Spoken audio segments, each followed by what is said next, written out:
Hi, welcome back to New England Fire Cooking. I'm Aaron Higgins, and today what I want to show you guys how to do is a whole packer brisket. Got a lot of requests for this one. So what I have is a whole packer brisket that weighed in right around 15 pounds. Probably took about 2 pounds, maybe 3 pounds in trimmings off of it. And then what I did was I got it seasoned. And I did all this last night, did this the night before. I like to season my briskets the night before, really get some good flavor into them. So let's rewind a little bit. Let me show you how to season, how to get it on the grill. Stick around. Okay guys, so what I have right here is a whole packer brisket. Now this brisket, you can get at Sam's, you can get at Walmart, you can get at Costco, anything like that. This is a choice. It's not a prime, it's not Wagyu, it's nothing like that. You don't want to really break the bank on this, especially if you're cooking this in the backyard. And you don't really have to go too crazy trimming it either. You just want it to be good. So what I did was I trimmed out this whole area right here. Okay, this was filled with all kinds of hard fat from about here down to here. And none of that fat is gonna render. Okay, so what you do is take a nice sharp knife, get right in here, and just expose this part of the point. You can see you got some really beautiful marbling right in here. Same goes on the other side. And you wanna get your seasoning on this and let it do its job. This is where you're gonna get your flavor from. And this is gonna be absolutely great when it's done. When you trim this, you wanna make sure that you take off any kind of oxidation. You'll see it when you take it out of the cryovac. It's anything that's slightly discolored, might have a gray or brown color to it. Just take a knife and knock that right off. Just get everything nice, fresh, and red. And then when you have it all trimmed up like this, get all the hard fat out, you can go to work on some of the silver skin down here on the flat. I didn't go too crazy. Any big globs of fat or any huge deposits of silver skin, I took right off. There's a little bit of silver skin left, but once again, we're cooking this in the backyard, so it's really not all that critical. Okay, so I've already seasoned the fat side. Now what I use is I use 4 different rubs. The first rub that I put down is I put down the Heath Riles Pecan Rub. And this has a really unique flavor that I absolutely love with brisket. And you can go pretty liberally with these rubs, and a cut of meat like this can take some seasoning. So what I wanna do is I wanna come right across and just get a nice base layer of this pecan rub right over this beef. Make sure you're getting all the nooks and crannies, make sure you get that point. And flip it up right here and get right in there. There we go. Same for the other side here. Make sure you get right in those pockets. You want to be careful with that. Like you see how you have some of these butcher's cuts right here? Stuff like that, this here. You want to be careful that you don't get too much rub in there. Otherwise you're going to end up with a pocket full of seasoning that's going to be overwhelming. You're not going to taste any beef. All you're going to taste is seasoning. So just a little bit more, and that's good right there. Now the next rub I'm gonna come in with is the Killer Hogs TX rub. This is where your savory notes start coming in, your salt, pepper, garlic, parsley, onion, stuff like that that really brings out the flavor in this beef. You want to just go right across, get a nice good layer. Once again, make sure you get this point. Flip it up, get inside the areas you trimmed out. Pat it right in. Important to give it a good pat. Same thing over here. You rub right in here. Once again, just be careful around those butcher's cuts. Okay, now for my third layer of rub, what I'm gonna do is I'm gonna use some of this Cattleman's Smokehouse rub. What I really like about this is that it brings some ancho chili pepper to the game here. It also is a little bit of a coarser grind than the TX, which really helps build a crust on this brisket. You wanna build bark. Bark is the name of the game when it comes to cooking beef. It really is. You can't go wrong with a good bark. You can see these granules are much bigger, and that's a good thing.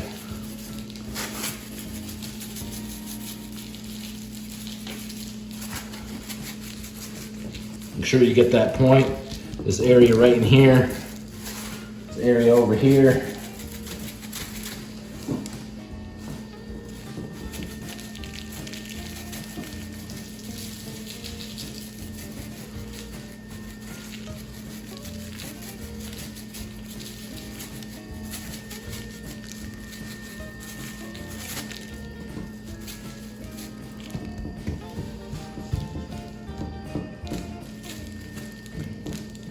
Now what I have here for my last layer of seasoning is some of this Black Rifle Coffee AK-47 ground espresso.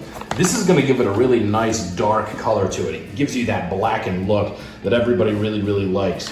And it also brings some really earthy flavor notes to the game as well. So what we wanna do is we wanna give it a little sprinkle.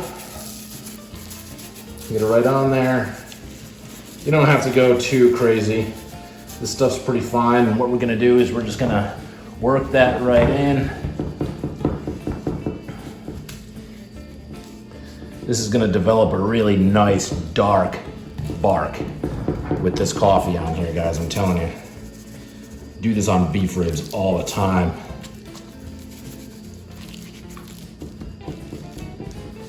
And now, what you wanna do is you wanna let this hang out for at least an hour. Let it come up to room temperature before you get it on the grill. If you want to, you could wrap this up in plastic wrap and you can put it in the fridge and you can let it sit overnight. And I'm telling you, there's nothing wrong with that. Okay guys, so we got our grill dialed in at 225, right in that range. And here we have our brisket. It's sharing the smoker with this Boston butt today. And what I did with this brisket was I put it fat side up.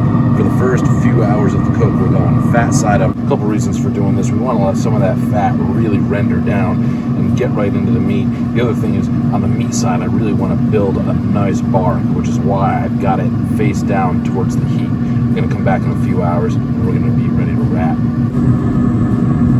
Okay, this brisket's looking really, really good. Starting to get a really nice dark red color to it. That's what I want to see. Internal temp is right around 158, and that's the perfect time to wrap. So I got this brisket off. What I'm going to do is I'm going to flip it over. And I'm going to put it meat side facing up now. And then I'm going to wrap it up right in this pan, and it's going to go right back on the grill. I'm going to wrap it in tin foil. I've tried butcher paper on brisket, and I don't particularly care for the way it comes out afterwards. Butcher paper I like to use on beef ribs, but for brisket, foil all the way.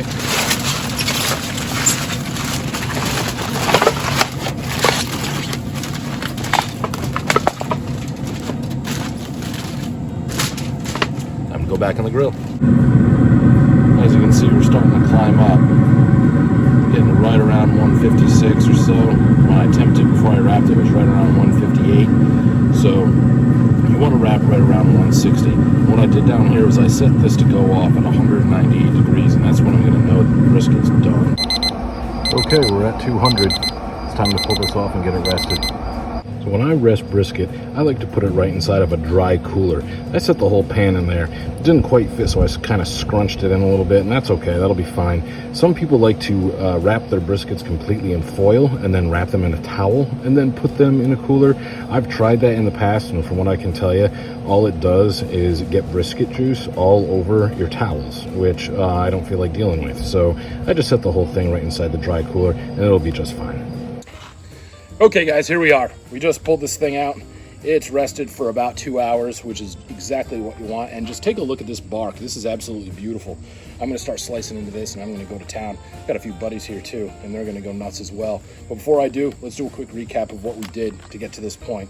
Whole packer brisket, 15 pounds. We gave it a good trim, got all the hard fat out. Anything that's not gonna render, you wanna get rid of that. Try to get to a 3/8 to 1/4 inch fat cap on the fat side. After that, what we did is we seasoned it with the Heath Riles pecan rub, the Killer Hogs TX brisket rub, and then after that, we came over again with a coarser grind rub, which is the Cattleman's Smokehouse rub. And then after that, we topped it off with a little bit of the Black Rifle Coffee ground espresso. Got it on the Traeger, 225, fat side up. For the first few hours, once it temped 160 internal, we gave it a wrap in some tin foil in this big old pan that we have here. We flipped it over so it cooked fat side down for the remainder of the cook. Once it temped out at 198 degrees internal, we pulled it out and we let it rest for 2 hours, and here we are. Now what I'm gonna do is I'm gonna slice into this. So to do this, what you wanna do is you wanna slice against the grain of your brisket. So what I'm gonna do is I'm gonna come right over here and I'm gonna start, and I'm just gonna slowly start slicing through this. About 1/4 inch slices. You could go 3/8, that's fine.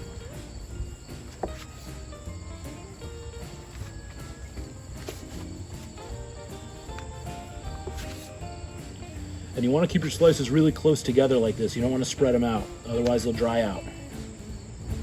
Oh my God, that smells so good.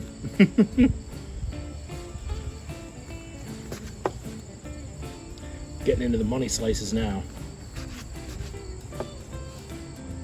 anything up in here is gonna be money slice. Dude, I think it's all money slice. You are a magician. I do. It's amazing. Like I smelled it before, but now that he's cutting it, it's oh my goodness. We are so spoiled being friends with this guy. So you people on the internet, listen to him. So everything he knows that I've got what he's right doing.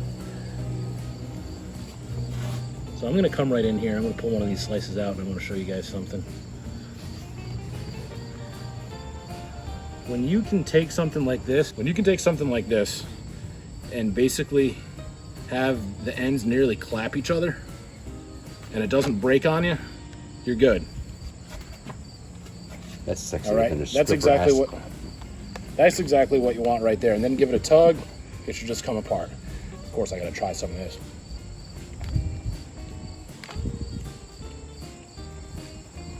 That's textbook brisket right there, guys.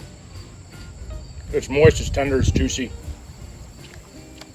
We got great smoke ring all the way around.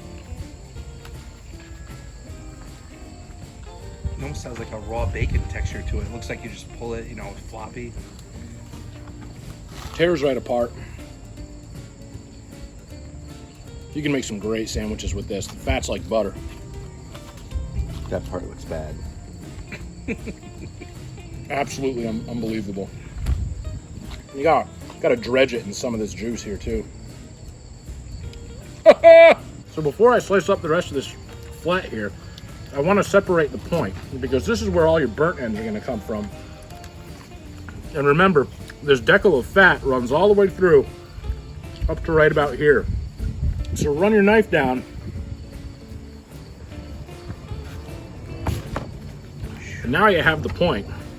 We'll slice up the rest of this fat in a minute, but I want to show you this point here. This, to me, is the best part of the brisket. This is where your burnt ends come from. And what we're going to do is we're just going to cube this right up.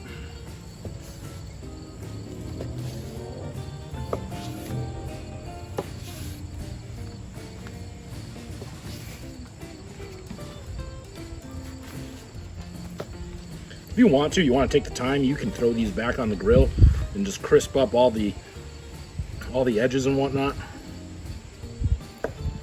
Makes for some really good eating. Like this right here with all that rendered beef, that's like the best part of the brisket right there. This is without a doubt, my favorite part of a brisket. So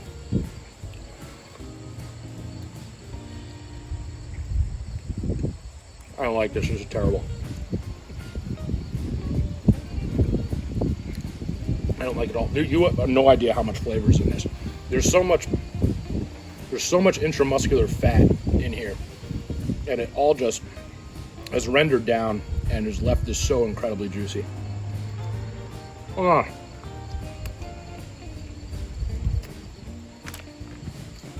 Guys, listen. I don't know what else to tell you other than if you're going to do a brisket, do it exactly like this. You can use any grill as long as you can set it for indirect heat. You don't have to use the Traeger. Traeger's nice and easy because you can kind of set it and forget it. But if you're using an offset, if you're using a stick burner, or if you're using you can use a charcoal kettle. It doesn't really make a difference. As long as you set up for indirect heat, hold those temperatures steady between 225, 250, right in that range, you're in good shape. Listen, if you like what you see here, give us a subscribe. Check us out on Instagram, Facebook, and Twitter. Thanks for hanging out with us today. We'll see you next time.